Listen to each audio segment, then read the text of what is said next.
Woohoo! Place in Space crew, you join us on a Tuesday. Now do not adjust your television sets, do not change the channel on whatever mobile device you're watching this on, because I am not Tom. We've given that man a well-deserved week off.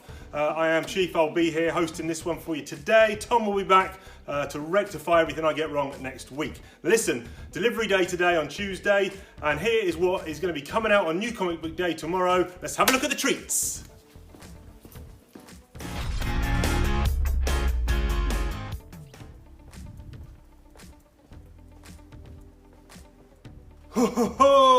Let's check out the Marvel books first. Now, all things Dark Web continue, and a couple of tie-in books here. First of all, it is Dark Web X-Men 3. Now, the clone of Jean Grey, Madeline Pryor, is on the scene and wrecking havoc, no pun intended. How are the X-Men going to deal with that? Well, we'll find out, and you'll find out if you read that issue. Over in Venom, another tie-in, Bedlam is on the case, and he wants Dylan Brock down and out, 6 feet under. But someone's popping in to lend a hand. Who could that be? The Hulk, issue 11. Ryan Ottley, Donny Cates no longer on this book. Ryan Ottley is now drawing and writing this. Hulk Planet continues, part 3, and they're playing a game called God Ball. Now what is that? It's some crazy sport that's taken over the planet. Everyone on the planet worships the Hulk, but the other Hulks, they want a piece of the pie and they want to take the Hulk down. Is he going to survive? I'll tell you what, he's the Hulk. The answer is yes. Now, over 20 years ago, writer Roger Stern and artist Mark Bagley brought to you fine people Avengers, Wonder Man and Beast miniseries. Now collected for the first time in over 20 years. Here it is. It's a real fat, chunky one. I'm going to bring this in here. Let's have a quick look at some of the art here. This is Mark Bagley. Now, if you know Mark Bagley, the man is a living legend. He has been drawing Spider-Man for years. So here's an original cover from back in the day. And that, we got some spare copies of that for sale, so you'd be a fool to miss out on that. Lastly, from Marvel, Al Ewing and Cassiania, I probably pronounced that wrong. Mikey, pronounce it for me? Cassiania. That's what I said. They bring to you The Wasp, issue 1. Janet Van Dyne, founding Avenger, businesswoman, fashion designer. She needs help from Nadia because there's stuff going on. I don't know what that stuff is because I haven't read it yet, but I like Al Ewing, so I'm going to read this. But it's a superhero book. You know, there's bad guys on the scene, but that is The Wasp, that is issue 1. Let's see what we got from DC.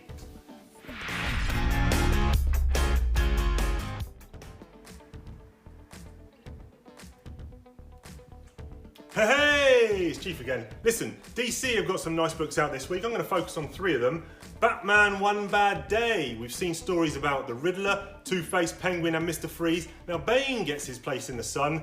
It's by Joshua Williamson, who's a stalwart of the DC universe by now. You've probably read some of his books if you're a DC fan. And Howard Porter, who I myself have just gone back and done a reread of that Grant Morrison JLA run from over 20 years ago, and he was the artist then in an early phase of his career. Now, let's take a look at some of his art on a current book.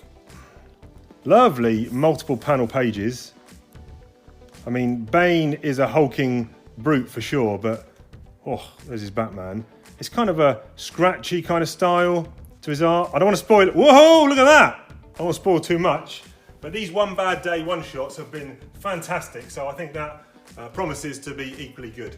DC's current event continues. It's DC Lazarus, DC Universe Lazarus Planet Assault on New Krypton. That's a mouthful. This, from what I can gather, is a series of vignettes in and around Lazarus Planet.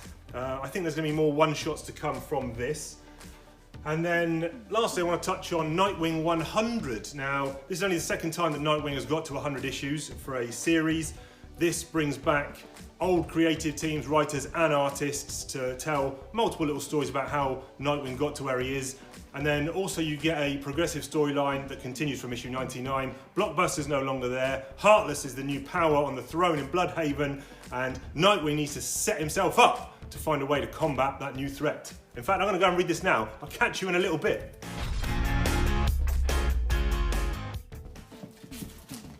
Haha, I didn't see you there, good buddies. Let's look at some non-Marvel, non-DC books. Walking Dead Deluxe issue 55 continues the Juggernaut. Scotty Young is back with an all-new I Hate Fairyland. It's issue 3. That one sells like hotcakes. There's a double whammy of horror from Boom Studios, and we've got House of Slaughter issue 11. It's a new story arc, The Butcher's Return. And we've got Something is Killing the Children issue 28. They continue to be massive sellers. We looked at issue 1 of Art Brut when it came out. This is the team behind Ice Cream Man. Issue 2 with a nice psychedelic cover there. Issue 1 of Barbaric, it's a new mini-series, Hell to Pay. They've already had one mini-series, this is from Vault. Very nice stuff there. Nightclub, Mark Millar's vampire, teenage, masked luchadora kind of thing continues. And it's still $1.99. Incredible stuff. Tim Seeley's got a double bill out this week. Hexware, this looks really interesting. I still need to read issue 1. It's kind of a witchy, supernatural kind of vibe. In fact, I'm coming over to show you a little piece of the art. I mean, look at that cover. Wow. And it's got kind of this scratchy style to it. Really nice stuff going on there. That's from Tim Seeley. He's got another book out, and it is Lucky. Now, Lucky has the ability to take away other people's luck. She has discovered an assassination plot attempt on one of her old teammates. She needs to step in. I believe there was a previous series of Super Beasts. I think it's Super Beasts it was called. A couple more to go here, or 3 more to go. Chroma. Now, if you're not familiar with this book, it's a square-bound prestige, if you will, style book from Image, Lorenzo De Felici. Chroma is perhaps the most evil beast that's ever stalked the land. She's escaped and she's teamed up with an orphan. Let's take a quick look. Look, I'm going to show you now. This is one of the best looking books on the shelves right now. And again, I don't want to spoil too much here, but it's a $7.99 book, but it is a thick old one. So, you know, people should be reading that. Here's the best book that no one's reading. It's Gru. If you're not familiar with Gru, started with Marvel at the Epic imprint many years ago, 30 plus years ago. It is Sergio Aragonés doing the good work here. You get a nice little 5-panel strip on the back. I'm going to give you a free read of that right now. That's Ruffato, this is his dog. Love some Gru. Mark Evanier is the writer. And lastly, let's round up with this. This has sold very well. We do have copies left. It is Dune, House of Harkonnen, issue 1. It's the second, I believe, prequel adaptation. And the people behind it are Brian Herbert, no less, and Kevin J. Anderson. They are esteemed novelists, well versed, because they've written lots of books within the Dune universe. But there you go, that is the indie roundup. Let's look at some covers. Yeah!